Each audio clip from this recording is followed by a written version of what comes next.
When I look at our history, I realize that our history is not negotiable. It's not defined by slavery. It is a profound history, and we need to teach it in honesty.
It didn't add me to the stage. Don't know what's going on. Good evening, everybody. Good evening. Hey, welcome to the Erudition Network.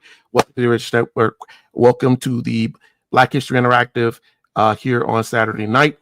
I am happy to be back. I was not with you all last week. I have been dealing with some personal illnesses, but I am here and I am ready to go into some lessons tonight. I hope you all could bear with me. As we get through this tonight. But, you know, there's been so much been going on while I was convalescing, and I wanted to get back and do this episode tonight because I really think that it is important that we discuss these things. If you don't know what tonight's episode is about, hey, you might want to get prepared. Get yourself a notepad, a pen, so you can write down these names, these places and things that we're going to talk about tonight. Good to see you, Natasha. Thank you. Tell you and your it's really good to see you. Tell your husband I said hello. Yes, I definitely will let them know you're sending love. They should be on here. They'll be on here. If they're not, they'll be on here soon, and they will see it too. But thank you so much for joining us. Here's the thing.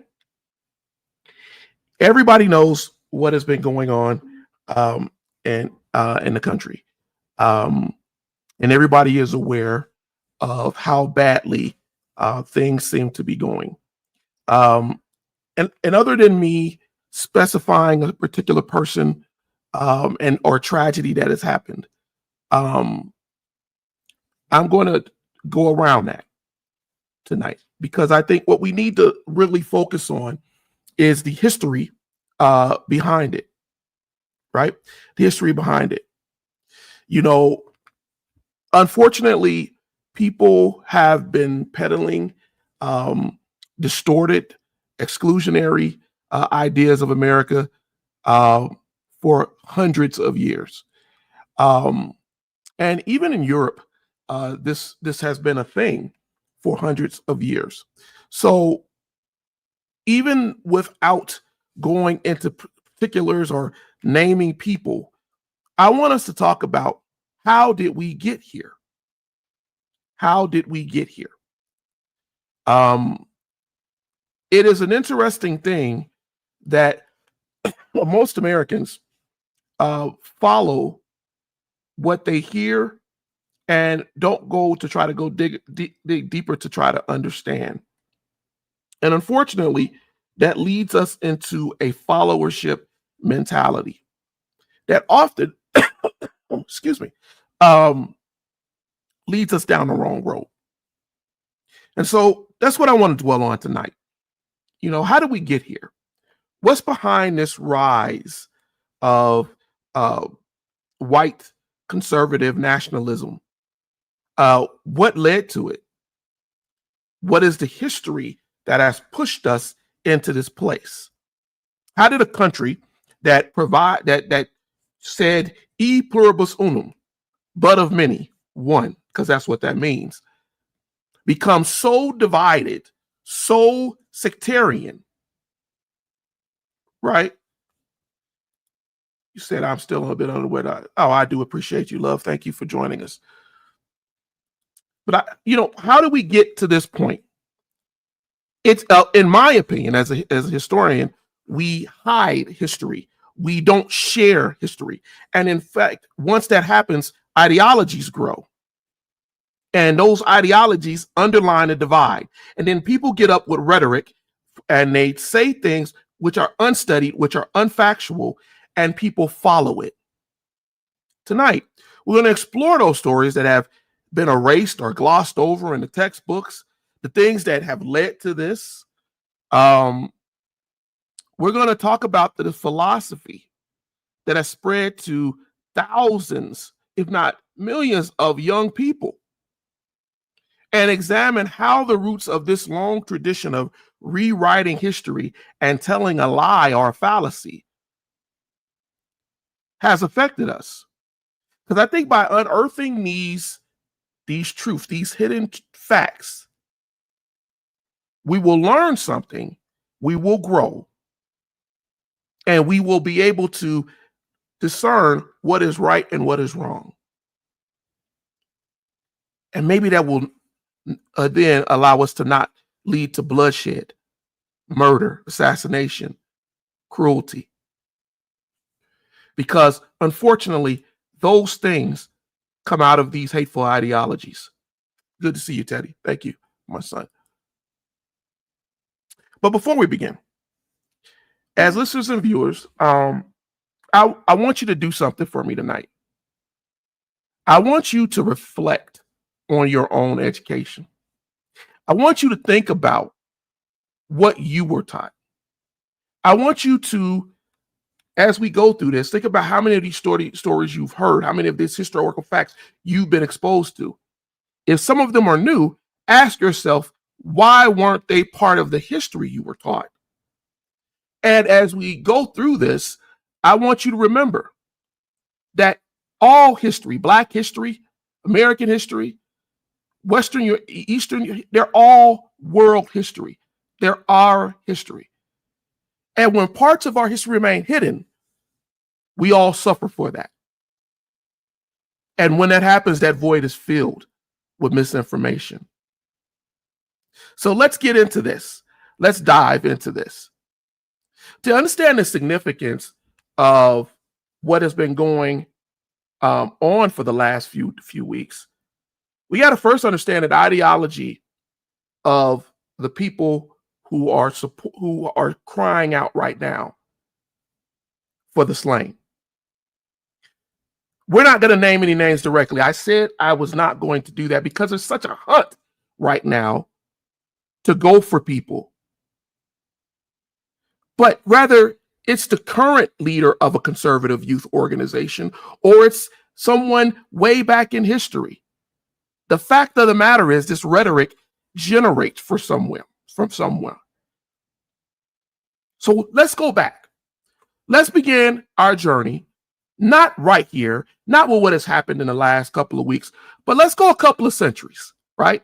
Let's imagine that we're in Europe in the late 1500s, and there are wars going on, wars of religion, voyages of conquest. People are going out under the name of God and spreading what they call new ideas about destiny, identity.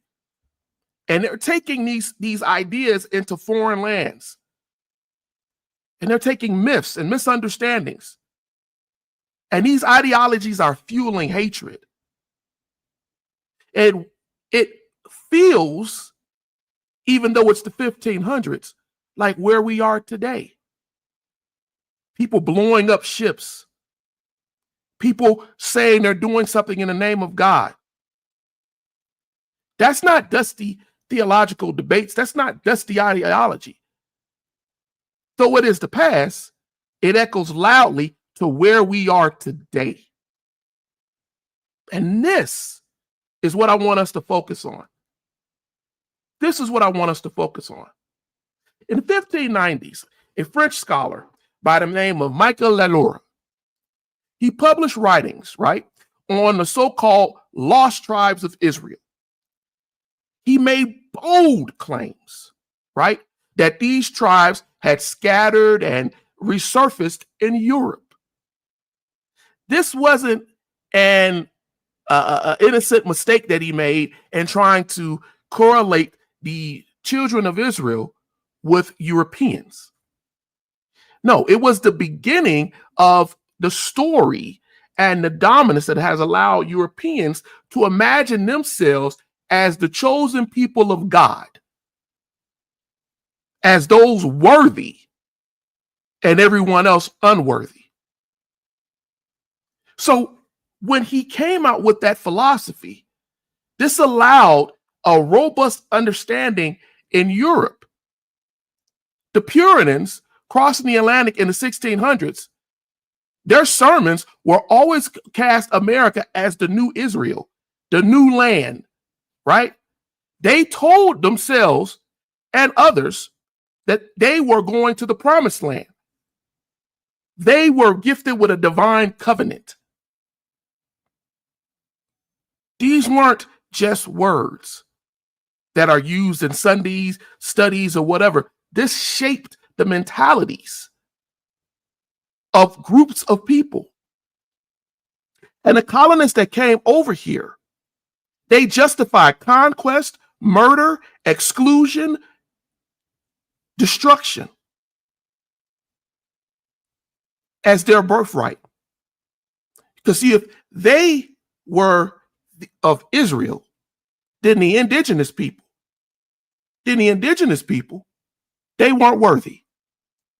They were heretics. If they were heretics, that meant that the Africans bought in chains were also heretics and outsiders, and they did not have a purpose in the covenant.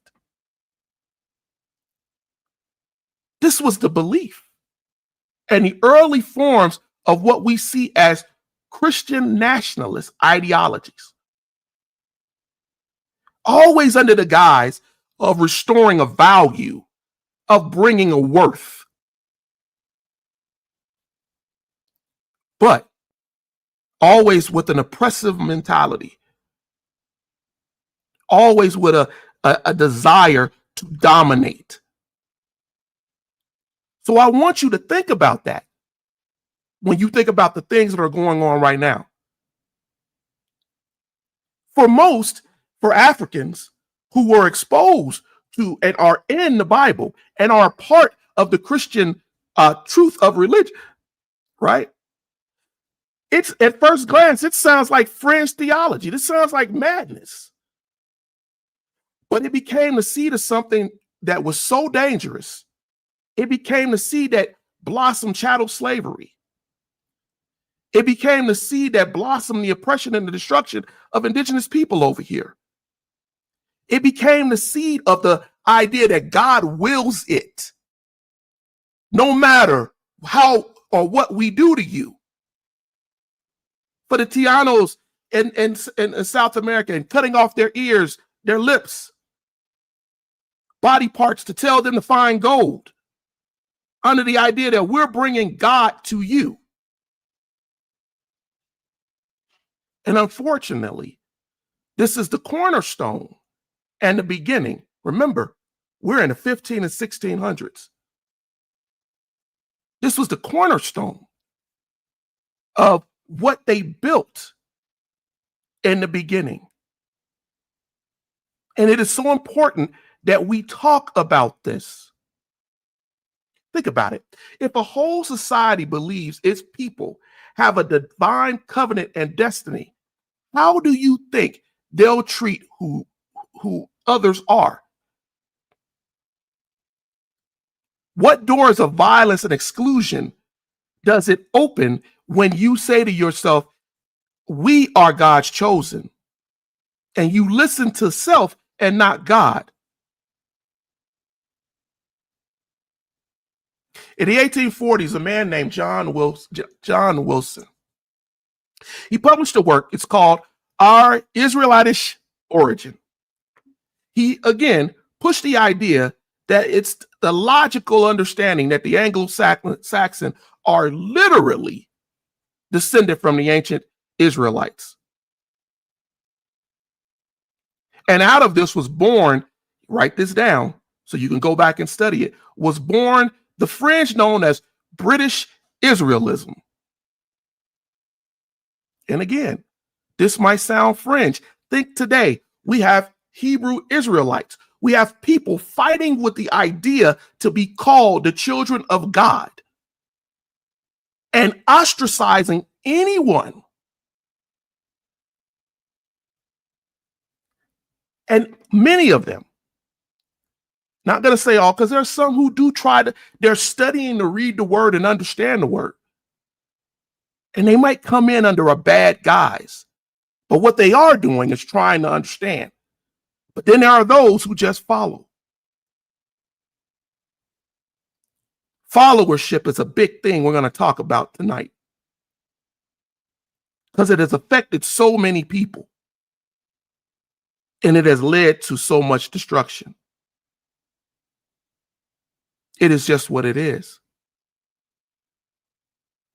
Coming out of these theological ideas of being the children of God, we then entered what is known as the era where people started to use science, race science, and eugenics to justify evils that they were doing to people and to justify their exceptionalism over the heretical background of others. You had people like Gobineau, Galton, and Grant, who we will talk about,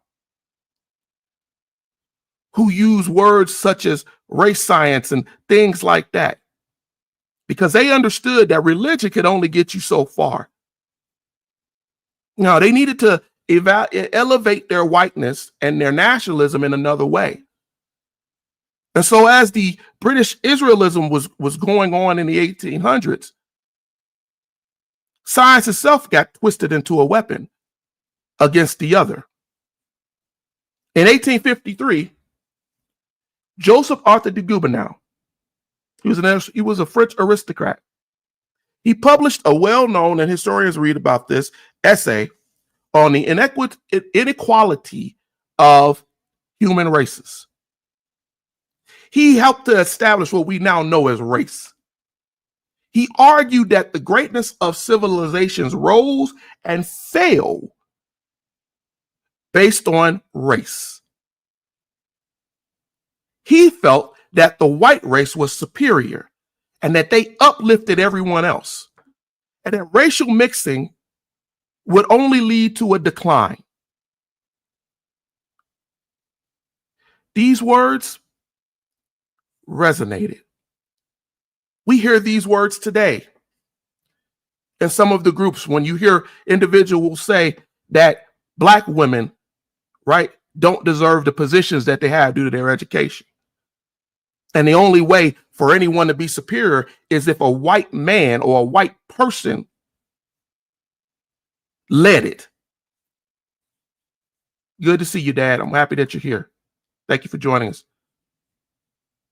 Gobineau, in 1853, made these statements, and we hear them today in 2025. We hear them being pushed on us and told to us. We are told that we should honor these words and accept them because the person who said them gave their life, or they passed, or were killed. And we ignore that these words were fuel for European imperialism, Anglo-Saxon beliefs, xenophobia, and Nazi ideology, as well as American exceptionalism. We can trace these things back 15, 16, 17, 1800. And tonight, that's what we're going to do. Because rather the person was killed a week ago, they were taught this well before. That's a symptom. This is the disease.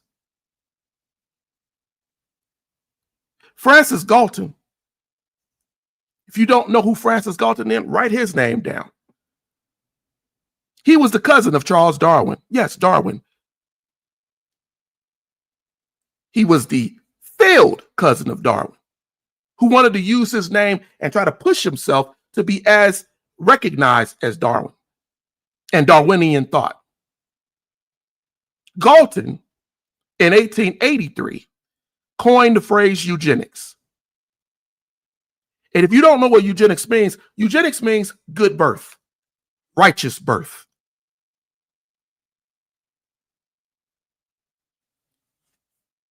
Galton believed that society should encourage only the fit meaning white, to reproduce and to grow society. He also believed that you should prevent the unfit from doing so. That meant blacks, indigenous, anyone who wasn't white. He wrapped everything in the name of science and told this big lie. He put a lab coat on racism. And for decades, people believed in the practice of eugenics, even in the white race. Whites were told that they were dullards, not intelligent, not worthy to be a part of the white race. There was something wrong with them in their blood. Maybe you had mixed blood. There were county fairs and there were events where they would have a eugenics tent up to test you. They would parade families out who were seen to be of proper blood and proper build and proper whiteness. And as my son said, they would justify sterilizing men and women because they were morons. This is a fact. In this country, after the Civil War, these ideologies from Gobineau, from Galton, 1853 Gobineau, 1883 Galton, and then we get into 1916, where a man named Madison Grant, and if you don't know who Madison Grant is, I'm going to tell you tonight, write his name down and go look up Madison Grant and how he has affected, even to this day, the theology, the ideology, and teachings of people in this country. Madison Grant was a conservationist. That's where he was mostly famous for, and he was an American lawyer. And he wrote a book called The Passing of the Great Race. And in it, he warned that as long as America allowed immigrants over here, at the time, Irish, Italian, or countries that they thought were less than, right? That if the immigration policy were to continue, interracial marriage would destroy the proud Anglo-Saxon, Nordic, Slavic race. And he pushed this. People believed this. Klan members.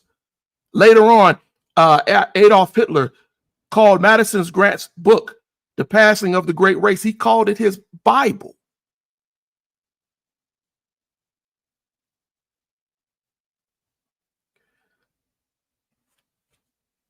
I've taken you from 1500, 1600 into the 1800s and showed you how they wrapped these languages in Bible and science. None of this was rhetoric. Governments acted on these ideas. We know for facts that in the United States, more than 60,000 people were forcibly sterilized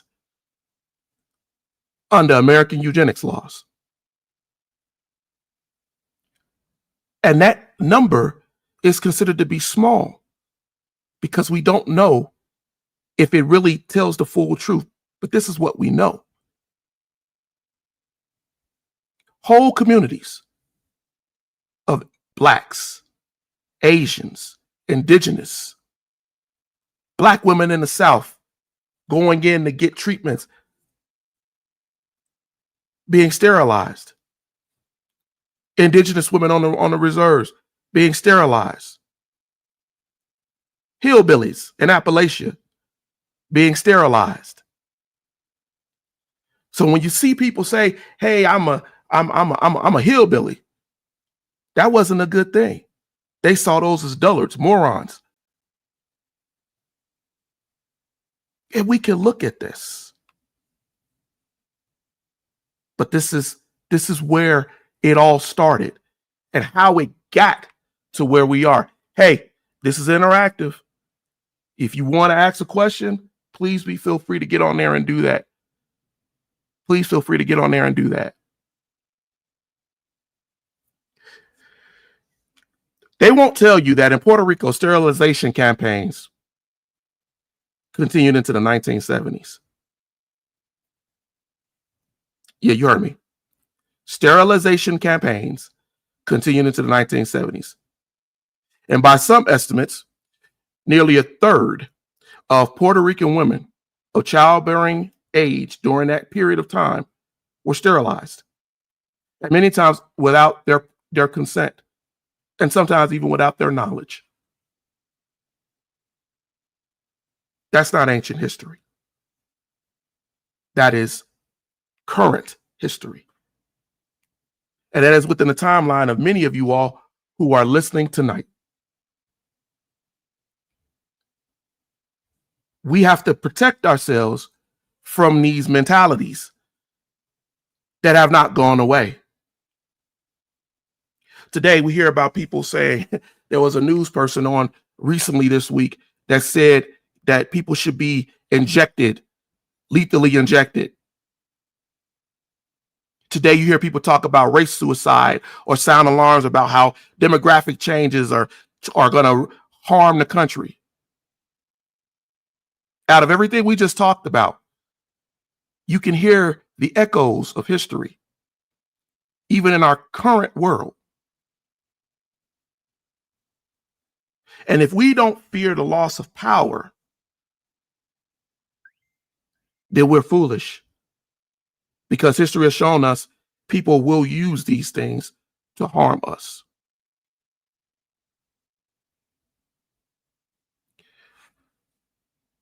I ask you today, what do you see when we pull these threads together?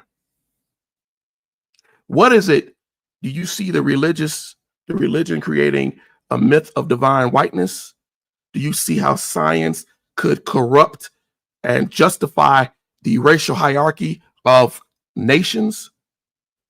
Do you see how governments carrying out policies and scarring people has affected entire generations? These are not isolated events. Just like the incidents over the last 2 weeks are not isolated. What I'm giving you are the roots that grew into where we are and continue to grow and confront us today. We are a country that is very often told we have a Protestant nationalism origin, a Judeo-Christian origin. And somehow in this origin, we have amalgamated the idea of the American flag in with Christ, the Bible. And when people say God and country, they're not saying those as divided things, my God and my country. They're saying God and country together. It is an idolic kind of way of thinking about it, where they tell you, I will die for this belief, for this flag, as if that is their religion. And some will tell you, me as a American. That is my religion. Some of us, we blow off what we see today because we think that the white nationalism that we see today is just a fringe of the Klan, and we often just picture this fringe military or hate group, and we kind of blow it off. We see it as domesticated. But we don't remember that in the 19th and 20th centuries, in the 18 and 1900s, it wasn't fringe. It was mainstream. It was everywhere. Our grandparents dealt with it. Some of our parents lived through it. It was in our churches. It was in our politics. It was even in our presidency. And if we were to trace how that white Protestant nationalism took root in America, we need to look no further than go and look into the Civil War. In Pulaski, Tennessee, can anybody tell me what was established in Pulaski, Tennessee? Come on, this is interactive. I want you guys to chime in. What was established in 1866? I've talked about this before, in Pulaski, Tennessee. Any of you out there?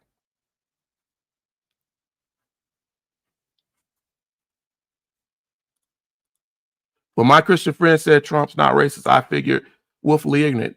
When they also say Charlie is a saint, I can't unsee that pattern. Well, let me tell you, tonight we're gonna look at where all this is learned. We're gonna look at all this is learned. We can't blame it on one person or one individual.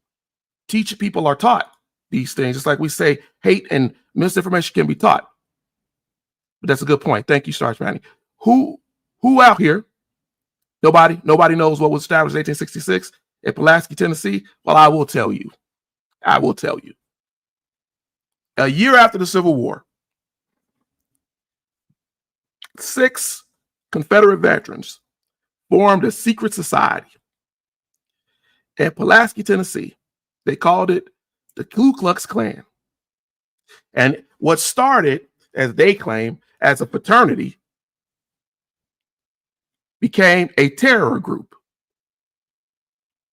that rolled around, hurt and killed, maimed and destroyed freedmen and their families and oppressed them.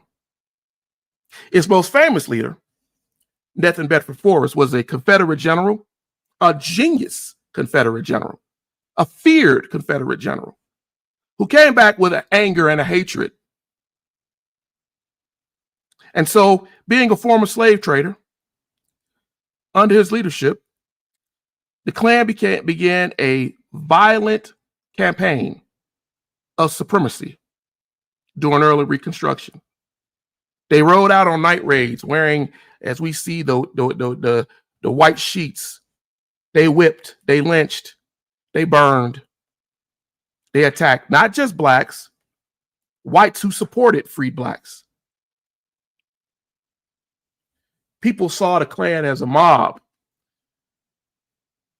But what we don't often talk about in our history is how they were a glove of the Democratic Party after the Civil War, and what was known as, write this down, the Redeemers. The Redeemers called themselves that because they saw themselves as, yes, though the South lost the Civil War, we're going to redeem this land. We're going to redeem it from Reconstruction. We're going to take this country back. We're going to make America great again. You choose the slogan, but that's what they were doing. And while politicians couldn't suppress blacks voting with laws at that time, they used the Klan as foot soldiers, as a secret army, to do it with terror and horror and murder, to scare slaves, to beat them back into servitude. And I want you as an audience to think about that. Imagine you're a year out of being freed. You found your family. You're starting a new black town. You're trying to see yourself as a fully fleshed out human being. You want to cast your first ballot to vote. And you wake up in the night with a man on horseback with a gun in your head. Or a man on horseback burning across in your yard and burning down your newly built house or your churches. How does that shape your sense of freedom? How does that make you feel that you are absolutely free? It was not until Ulysses S. Grant, who owed his being in the White House to one of the largest votings of, well, the first votings of blacks, who put the President of the United States in the White House. And in turn, he did right. He sent troops down to the South to quell the first Klan and destroy it.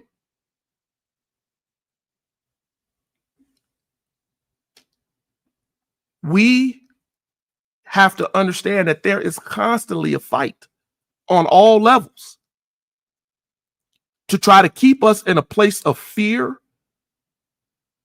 deferment. That's what it is. The Klan did not operate by itself. They weren't empowered just to stand alone. Southern pastors gave them spiritual cover. They told them that this was righteous. This was God-given. Their sermons, their Protestant sermons, preached this gospel of black inferiority. They told themselves that they were the divine children of God. Let's go back.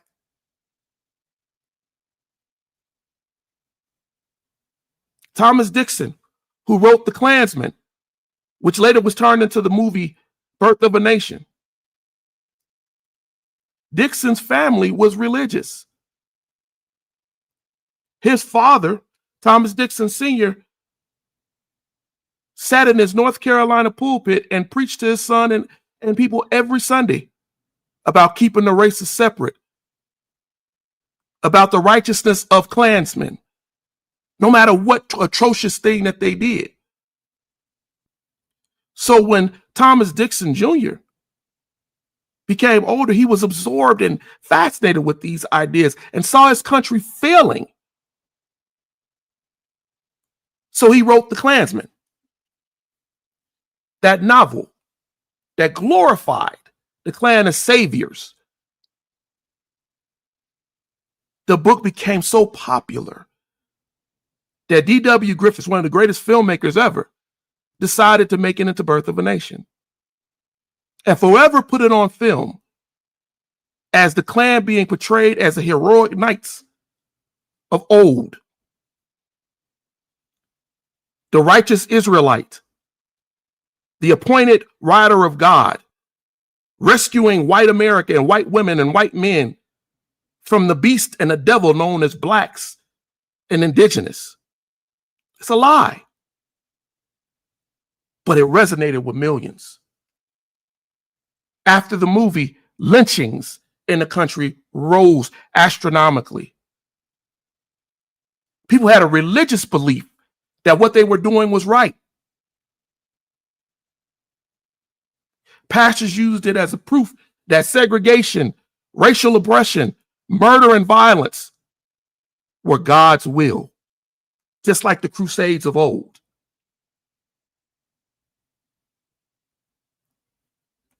But that was the belief. How can you use religion, something that should uplift God and to heal the land, to justify violence and exclusion? They didn't see it that way. What did you say here? I couldn't believe none of my Christian friends none of my white Christian friends saw this guy, how I saw him, and proudly lionized him. None of them, my non-Christian friends, see it. Maggot thinks they're the victim. Well, tonight you'll understand why you think you're the victim. If you are told that you are the chosen, It doesn't matter what people say to you. And if you believe that ideology, then nothing will deter you from doing these violent things. The Klan, the first birth of the Klan was destroyed. But it rose again. Because in 1915, when the Klansmen came out and they saw themselves as heroes, the Klan was reborn. A massive ceremony took place in Stone Mountain, Georgia. And a Methodist preacher known as William Simmons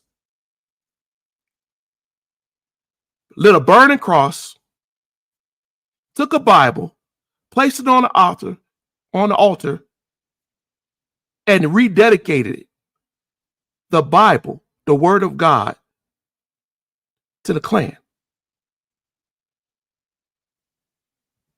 And this Klan was different. It wasn't like the first Klan that was just there to oppress the blacks or the freedmen. No, they were living in a different time, a time of immigration, a time of new people coming into the country, just like we are living with migrants and people coming in the country now, legally, illegally. And it wasn't just a Southern thing. It was all over the country. It was estimated that 1 out of 5 people in the country in the 1920s was a Klan member. That's crazy. But that's how it had grown. The Klan targeted immigrants, the Jews, the Catholics. And so by the time of the 1920s, they had over 4 million members, all dedicated to the degradation and the repression of those they saw that were beneath them under the guise of religion. They marched through towns. They marched through the Capitol, through Washington, D.C. They marched through Chicago, through Detroit. They had auxiliary parades. They had auxiliary picnics. They didn't hide. Their religion told them they didn't have to hide. In 1925, about 40,000 Klansmen openly marched down Pennsylvania Avenue in Washington, D.C. We have historical pictures of it. You can go pull it up online. They wanted everybody to see their power because they had a president who supported it. Thomas Dixon Jr.'s friend, Woodrow Wilson, was allowed to screen D.W. Griffith's The Birth of a Nation in the White House. They supported it. They were all down with it. And yet when I asked people, how many of you before tonight knew that thousands of Klansmen openly, proudly marched down our nation's capital? Not as a hate group, but as an adored part of the American consciousness. How many of you knew that? How many of you were taught that?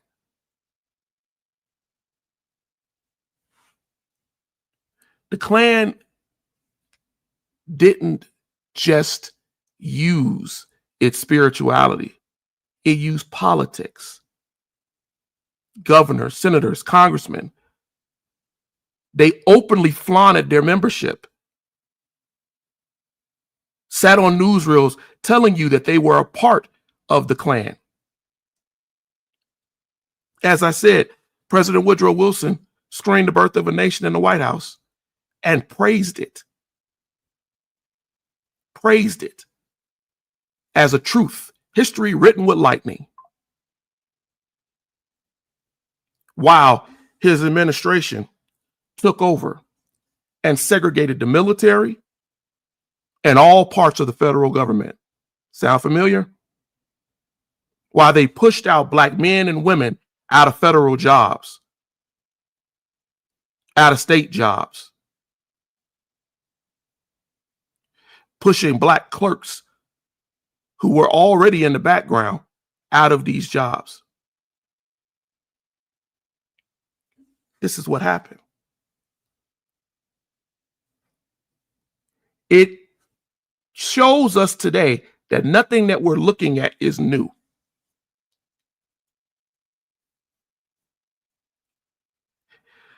And it's sad. It's sad.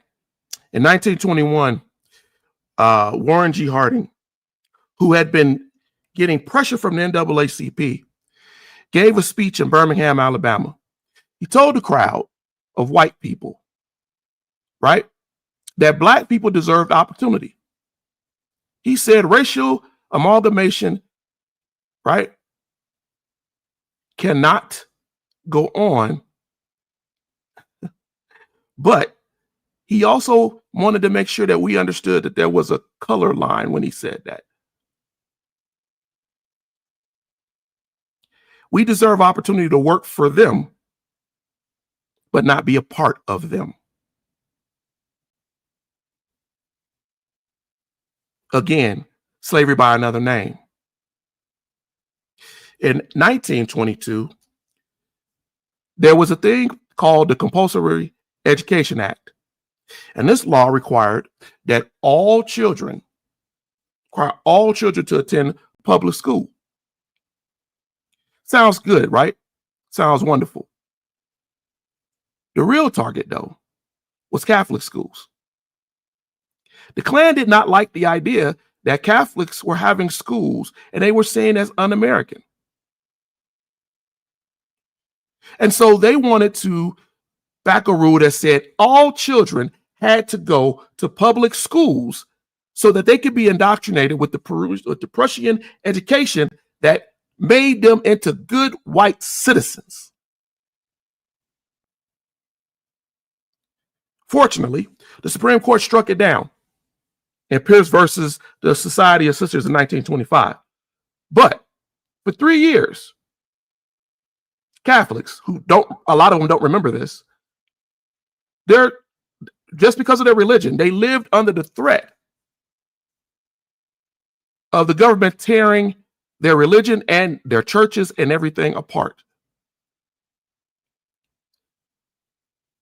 We don't understand the connective tissue that we have to the past. While preaching these compulsory education act, they also wanted to make sure that the school stayed segregated, that the black kids, if taught, were not going to get the best education, thus keeping them at an education slot and at a cultural slot where they could not surpass whites. All the time being presented, the Klan being presented as patriots, saints. When hate movements wear clothes of patriotism, when they act as if they are led by God, when presidents echo these ideas, how do ordinary citizens push back? How do you resist? How do you say this is not normal?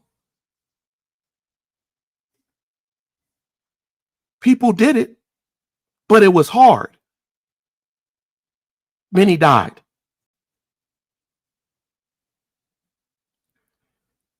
It is so important tonight, ladies and gentlemen, as we're going through this, to understand what was embedded in our communities, in our churches, in our government, in our military, under the robes of religion, under the robes of patriotism, but was really oppression, was really murderous.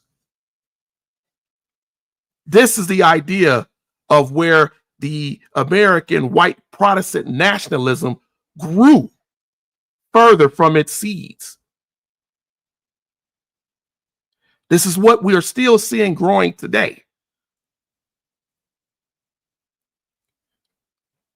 We talked tonight about religion, We've talked about science. Let's talk about education. Let's talk about intellectual reinforcement of this and how it became such an accepted thing, why it was so good to put people in a compulsory education. See, because violence can terrorize a community. It can kill, it can murder. Laws can strip away your rights to make you have to adhere. But what really cements the hierarchy that has made this generational is the school, the classroom. Because if you could control how children are taught, then you can control how the future of the nation will believe and understand. After the Civil War, there was a great academic revival, a movement called the Dunning School, led by a man named William Archibald Dunning. Write that name down. Go look it up. And for nearly almost just under 100 years, their version of history was the only version of history and knowledge taught to billions of Americans.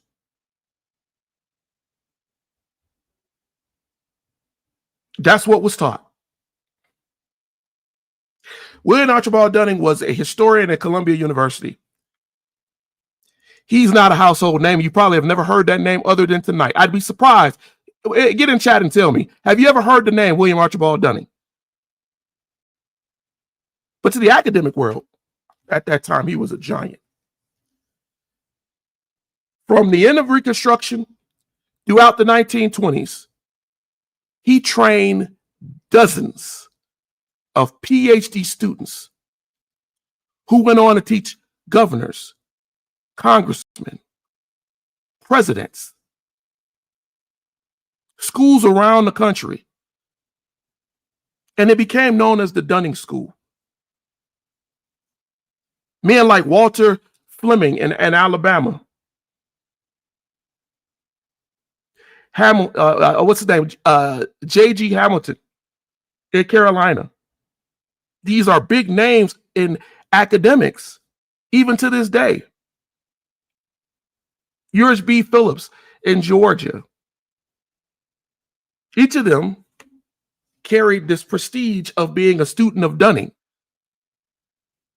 and taking his message into the classrooms, in their books, in their papers, in their scientific works, in their psychological, historical, scientific studies. And what was the message? What was the message? The message was that the Civil War, Reconstruction, all of that, when Black men held office, held jobs, were building communities, were going to school, were part of America, the lesson was that was our biggest mistake. That was the lesson. Charles Dunning's own words, the dominance of an ignorant and inferior race was the darkest blot on the history of the American people. That was the man who taught all of these PhDs and knowledgeable people and furthered that information out. Now, it wasn't shouted in the street from mobs of Klan. It was published. It was given scholarships. It was taught in some of the most respected universities in the country and around the world. It was a lesson that white men, by means of academics and knowledge, had discovered or known that Blacks or brown or indigenous are a failure.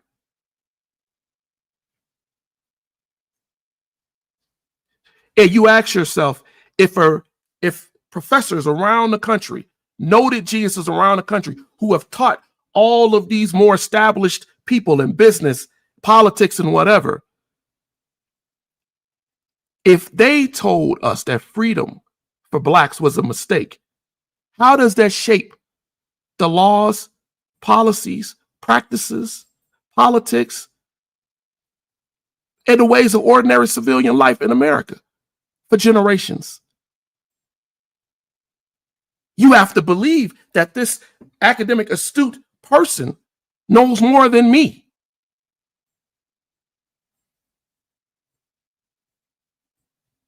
This is how the game was played. I may go a little longer tonight, maybe about 30 minutes longer, because I want to pack in at least a little bit more.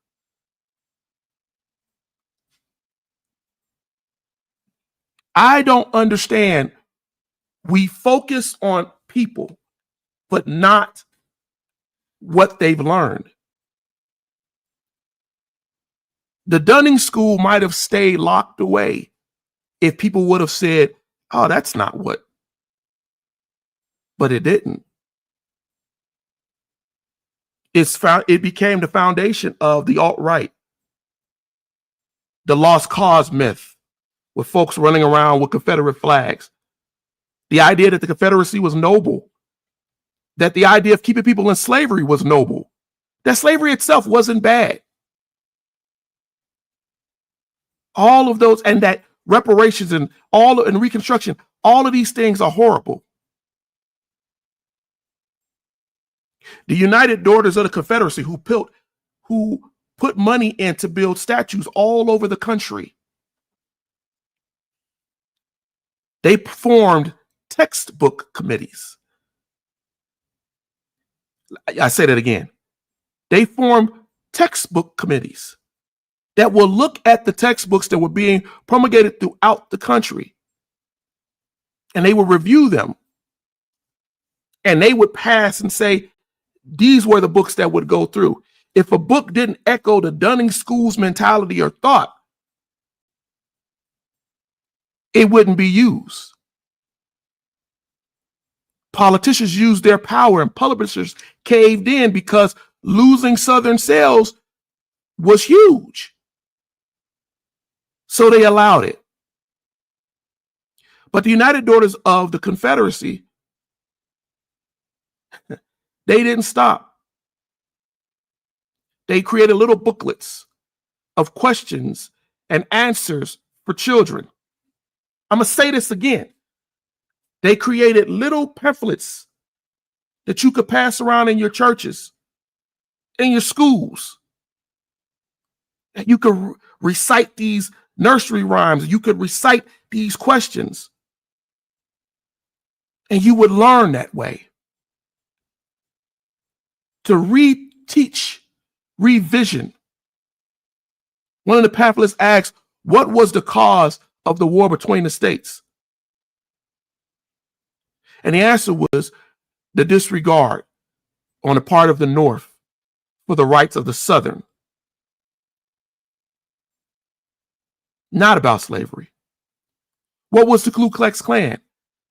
An organization formed for the protection of white Southern people during the dangerous Reconstruction period. That's not history. That's propaganda. Sanctified, memorized, rationalized, and pushed upon us.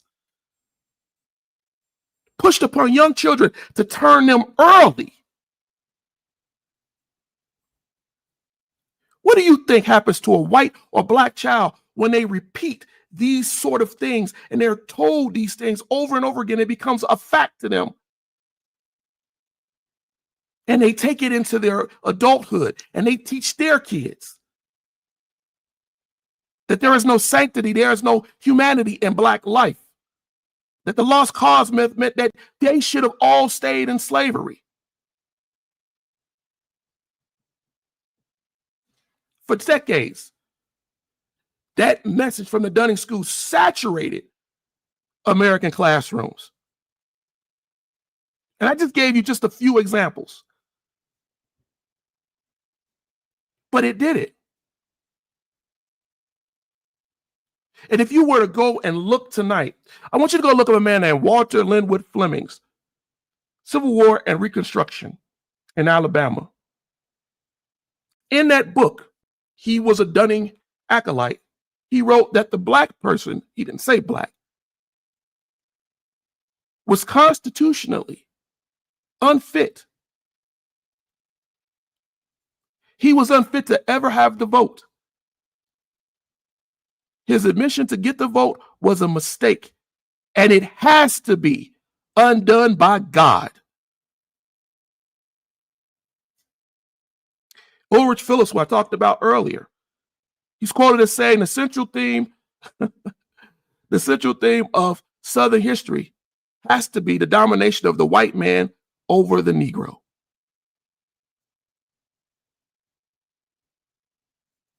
They warned about the ability of reconstructing society on the basis of racial equality, because it would only lead to a failure.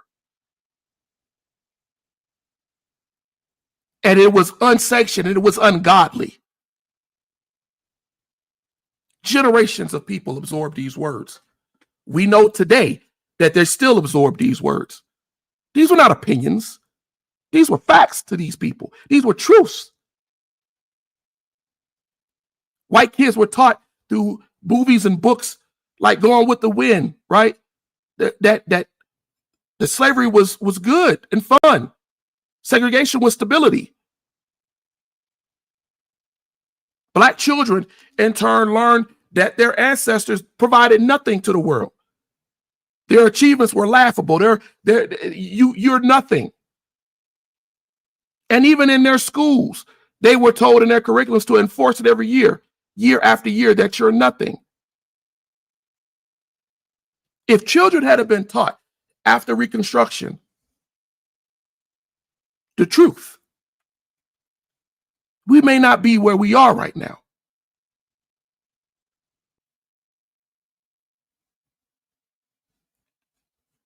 The Dunning School dominated. It dominated.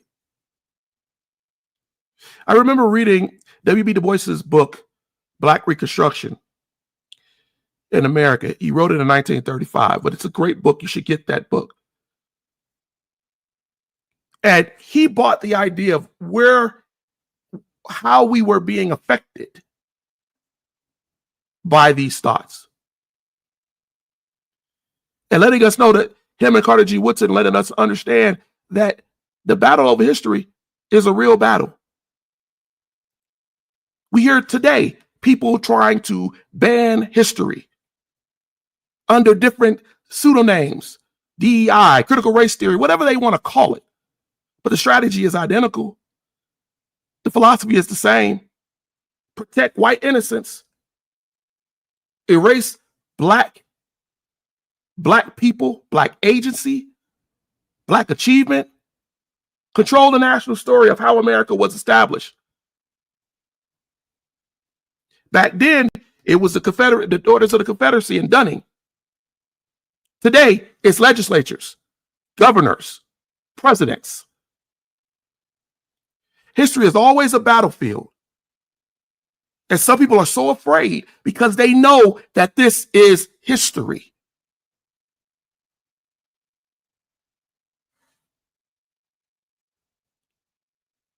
We are in the 1800s. We haven't even gotten fully into the 40s and the 50s and the civil rights movement. We're still talking about the 1890s, 1910s, 1920s. What shaped the ideas of those of Hitler and Mussolini and all of these fascists? When you think of fascism and Nazism, you think of something uniquely German or Italian, jackboot swastikas, concentration camps. But what you don't really think about is what inspired them. What got them to that point. Remember me telling you earlier, right? And how Hitler said that the words of these older books, those were his Bible. That's what inspired him.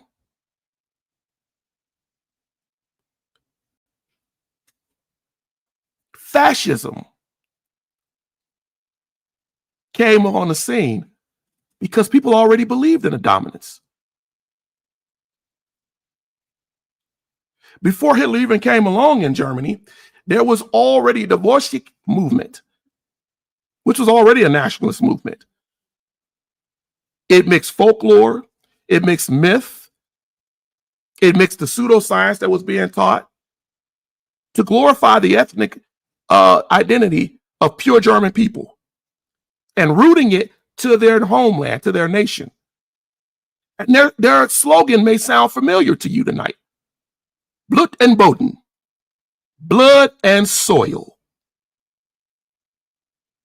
See, the idea was that the German identity was bound by the bloodlines and tied to the land that was given to them as the children of the chosen people. City life, cosmopolitan culture, and especially Jewish communities, those were not a part of the Blut and Boden. It was said that the German peasant, the German citizen, is the bearer of the eternal values. They are the ones who were romanticized. They were the ones who were given power. And so I want you to understand that the Nazis and the Italians understood the power of religion, because all of this was based off of what we talked about earlier.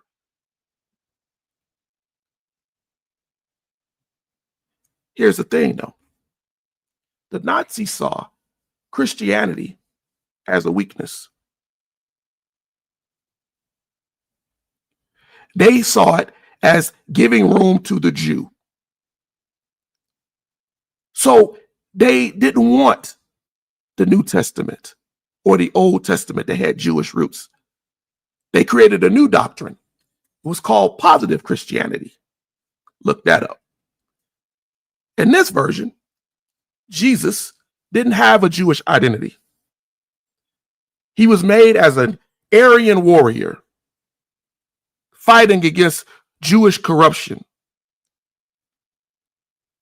They placed crosses beside swastikas. Church hymns were rewritten. The Nazis taught a reformed Christianity.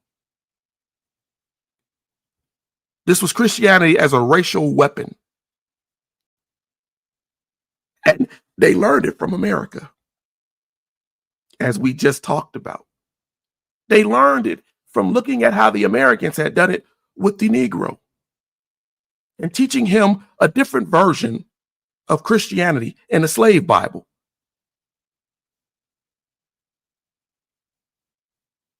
Most of you probably have never heard of positive Christianity,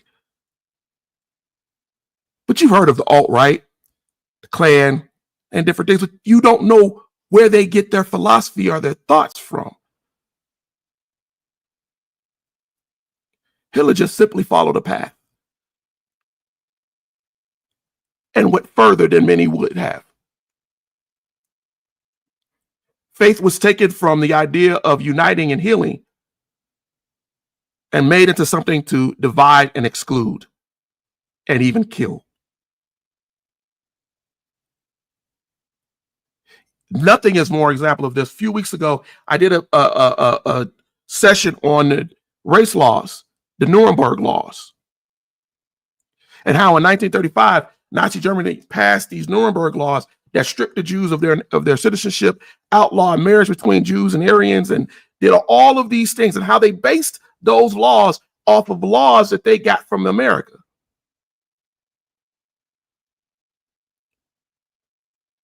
Nazi lawyers studied U.S. racial laws from all the way back to the beginning of the forming of the United States. And they talked about how they used it to design their laws. They looked at Jim Crow segregation. They looked at lynching. They looked at all of these things, blood codes. And they looked at how it could bar and limit non-German or non-Nazi or European immigrants.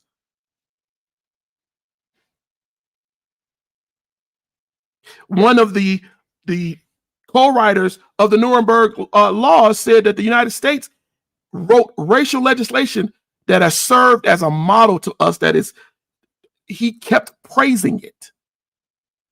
In Mein Kampf, Hitler himself said that the American Union categorically refuses the immigration of physically unhealthy elements and simply excludes the immigration of certain races.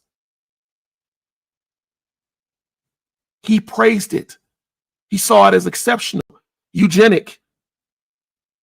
All of the things we talked about earlier.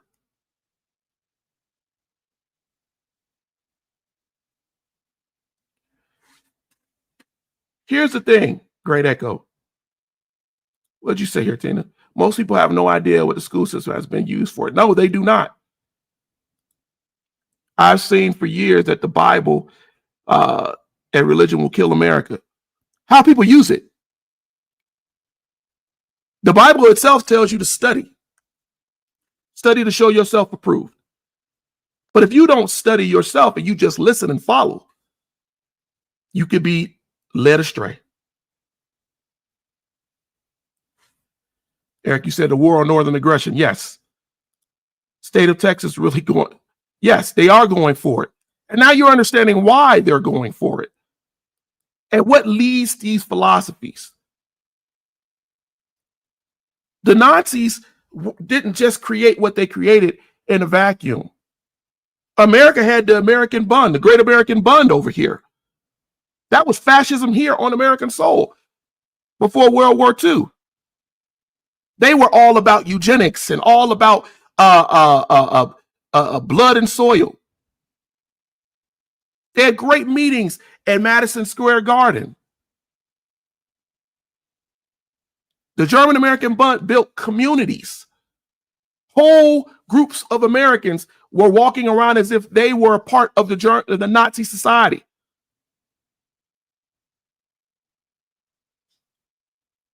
They met and grouped together. They went on they had camps to teach young kids. They said if George Washington was alive, he himself would be a friend of Adolf Hitler. This wasn't underground extremism. This was real. And when World War II happened, those people who participated in the Great American German Bund, or the Great American German Bund, they didn't just go away. These were the fathers and grandfathers of politicians, groups of civic leaders who still held on to these beliefs.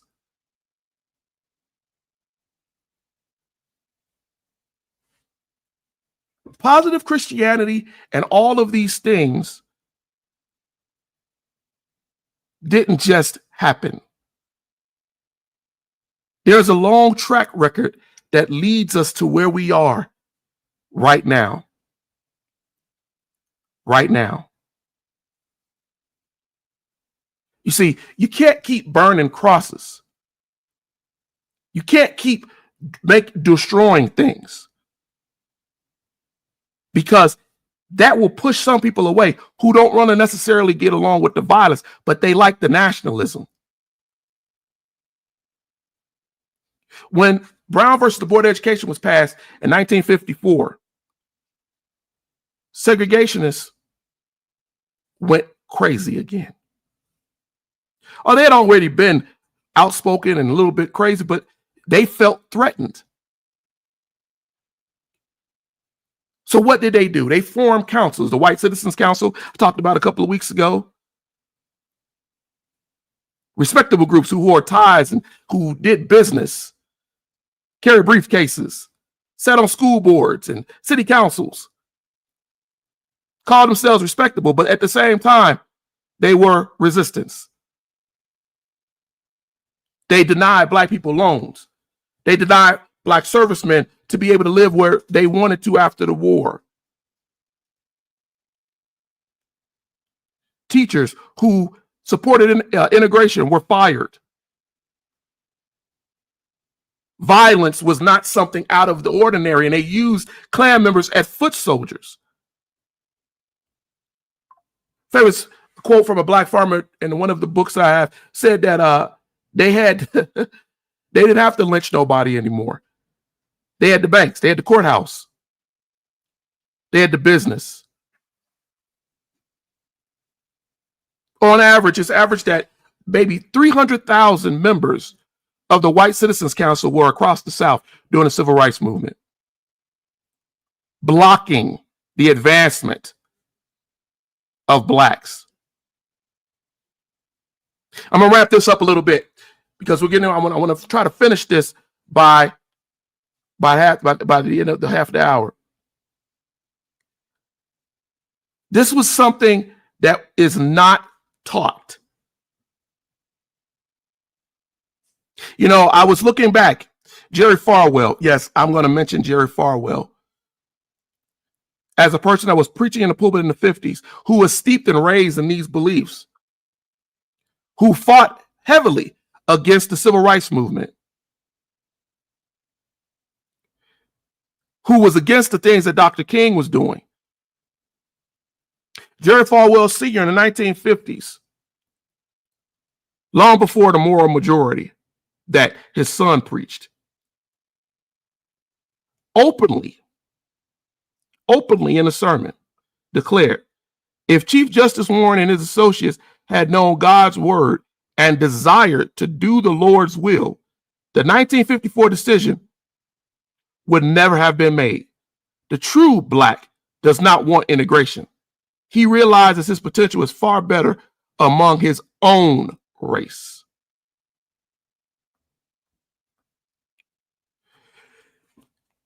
He and other ministers started to preach this idea that the civil rights movement was a tool of Satan, that Dr. King and others were being led by demonic forces. See, we go back to the Christian chosen, we are the children of God.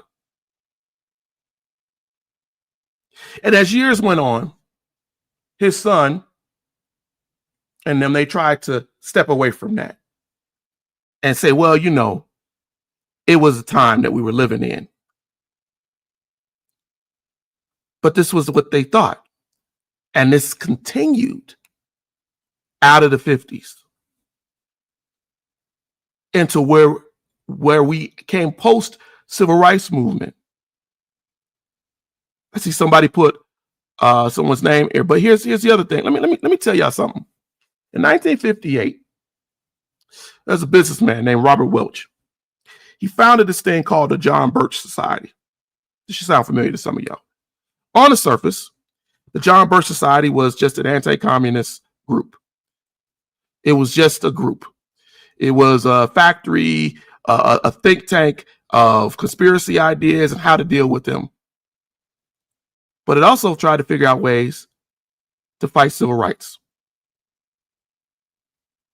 It insisted that the civil rights movement was not grassroots, but it was communist, and that Dr. King and others were being led by Marxists, and it tried to politicize. So from a religious standpoint, you know, we saw the attack with the Jerry Falwell. Then we look at the Robert Welch and we see the John Birch Society try to say, well, this is a political thing. And we go back to the earlier times that we've talked about over this last hour and a half, almost. And we see how all of this fed, how it all fed in. It's not lost on us that presidents like Dwight Eisenhower, who served from 1953 to 1961, had to send federal troops to Little Rock in 1957, but he did it reluctantly and told people privately he didn't believe in forced integration. And also said that he understood how white Southerners felt when their white daughter would have to sit in classrooms with strong black bucks. Dwight Eisenhower, who put us through World War II, was raised in the Dunning School of Thought that you're not equal. Richard Nixon, 1968, helped to pioneer the Southern strategy, where from that point on, The Republicans are never going to get more than 10 to 20% of the Negro vote. And they don't need any more than that. That was the strategy. But the Republicans can go after the white vote, and that will push them through. They use coded language, law and order, better neighborhood schools, make America great. Coded language. Ronald Reagan. Ronald Reagan in 1980 launched his presidential campaign at Philadelphia, Mississippi. Philadelphia, Mississippi. He didn't launch it in New York. He didn't launch it in California. He didn't launch it in Chicago. He went to Philadelphia, Mississippi. And why is that? In 1980. I'm going to tell you why. Because Philadelphia, Mississippi was the very town where the three civil rights workers, Cheney, Goodman, and Schwerner, were murdered in 1964. He sat up there and said he wanted to be nominated for president and that he would push states' rights, which again goes to the old Civil War lost cause theory. His symbolism was clear. And he went out to the Protestant Christian nationalists who still enforced this idea of separatism. That I'm with you. That old wink and a nod.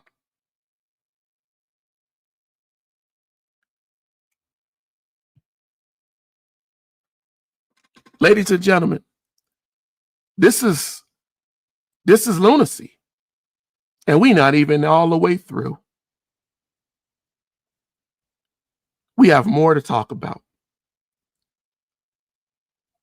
But I wanted to get you through that timeline. We have gone from the 1500s, 1600s, 17, 18, 1900s. Relatively around 1968, 1980, into the 70s, which kind of where we are right now. Next week, God willing, I'm going to come back and then we'll get further. We'll talk about how that expanded into the Christian right theology and how that nationalism has played into where we are. See, I don't want to talk about the assassination of someone. I want to talk about what programmed individuals to believe what was being taught. And why so many of us in this country are embracing those teachings by saying that that's a Christian mentality. And people say, how can you say that that's Christian? I just showed you tonight how ministers like Jerry Falwell, how the John Birch Society, how the Lily White movement that we didn't really mention, how all of the KKK, all believing that they are being led by God,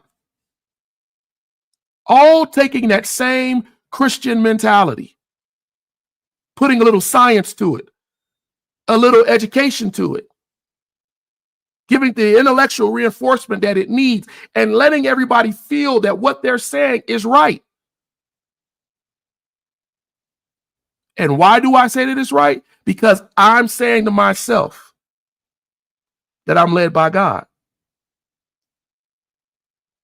So if I take the idea of John Wilson's Israelitish origin, right, as we talked about earlier, if I go back to the 1590s, when we listened to Michel Leloir, who said that they were the lost tribes of Israel, if we get into eugenics and we look at what Madison Grant said that Hitler said was his Bible,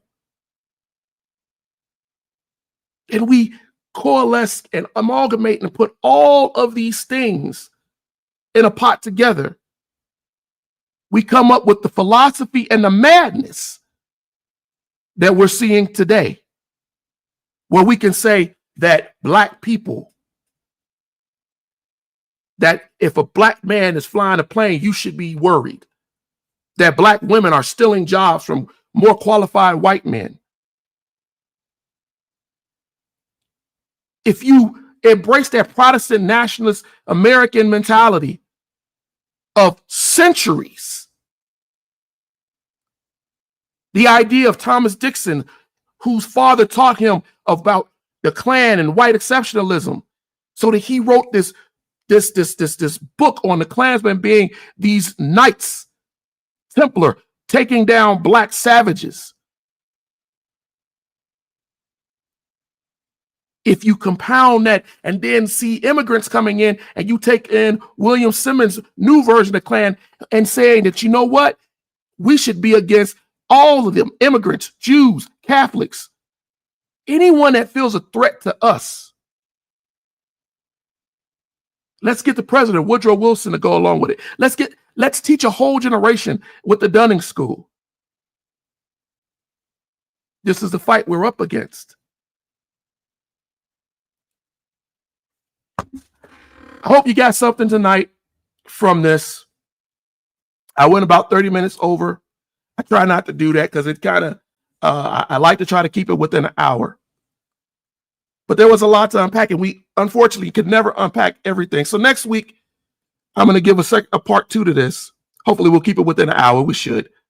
We hit a lot of the historical tones. We'll probably hit them again a little bit so we can refresh. But ladies and gentlemen, I want you to share this episode. I am so happy to be back with you all this week. I was ill last week. I appreciate you all. I want you to share this episode. This is not an attack against anyone. I did not name any individual's name of what has happened over the last few weeks. All I wanted you to understand is where this philosophy originates from. I want you to know where it comes from. And join me next week. We're going to go further and see how we get to exactly where we are today in our government, in our politics, in our world mentality. Because yes, it's affecting the world. I know it's late in some areas where you guys are, so I really greatly appreciate you joining us. Thank you, Starch Manning. Thank you, Great Echo. Thank you, Tina. Thank you, Eddie. I think Sean Anthony. Thank you, Dad. I saw you in here. Thank you, Natasha Pritchett. And even all of you all who were probably in the background watching and didn't say anything. I want to thank you for joining me tonight. And I greatly appreciate you joining. No, thank you for joining us.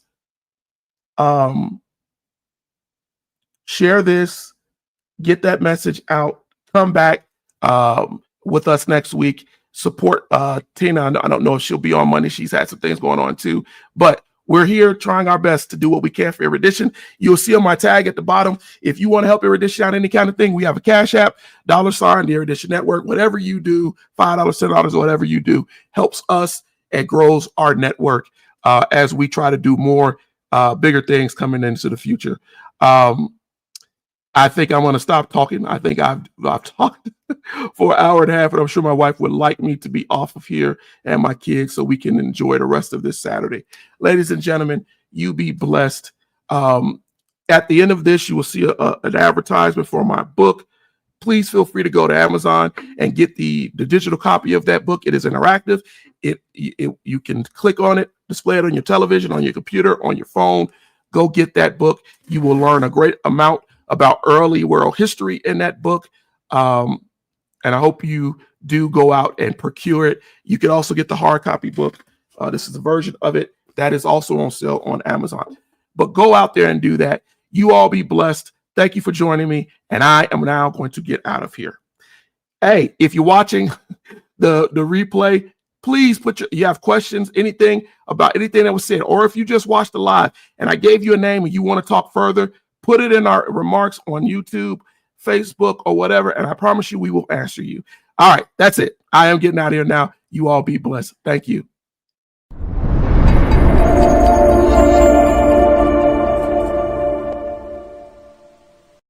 From Eddie K. Phillips, founder of the Erudition Network, comes 101 Black History Questions, a groundbreaking book that challenges what you thought you knew and uncovers the stories history tried to hide.